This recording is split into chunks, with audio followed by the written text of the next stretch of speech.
में विश्वास, अगर आपको शिव गुरु पर विश्वास है तो सार्थक है, और नहीं विश्वास है तो बेकार है। और यदि नहीं है विश्वास तो आजमा के देख लीजिए, देखिए शिव गुरु में क्या शक्ति है या नहीं।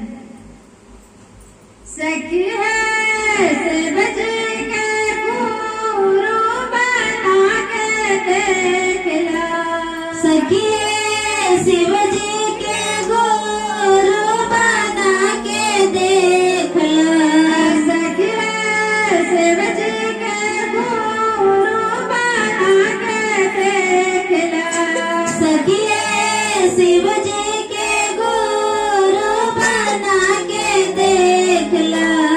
तोहर बेड़ा पार होए आजमा के देख ला, तोहर बेड़ा पार होए आजमा के देख ला, तोहर बेड़ा पार होए आजमा के देख ला, तोहर बेड़ा पार होए आजमा के देख ला।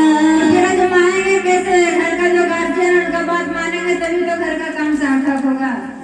तो हमारे शिव चर्चा का मेन गार्जियन हमारे साहेब भैया हैं, उनका कहा हुआ मानिए सारा काम सार्थक होगा।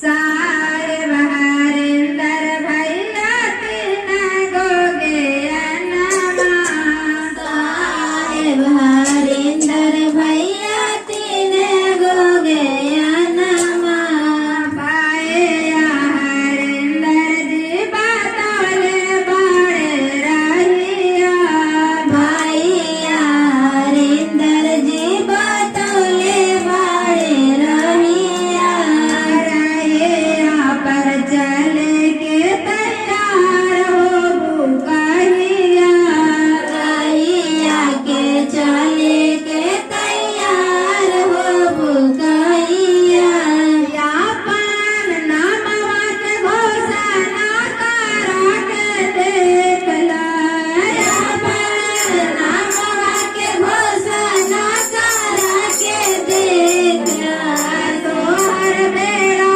पार होए आजमा के देख ला, तोहर बेड़ा पार होए आजमा के देख ला, तोहर बेड़ा पार होए आजमा के देख ला, तोहर बेड़ा पार होए आजमा के देख ला। साहेब भैया ये भी नहीं कहना कि सारा काम धंधा छोड़ के मेरे पीछे पड़े रहो। साहेब भैया निरंजन जी का ये भी कहना नहीं है। तो देखिए क्या कहता है, मांगे हाथों दान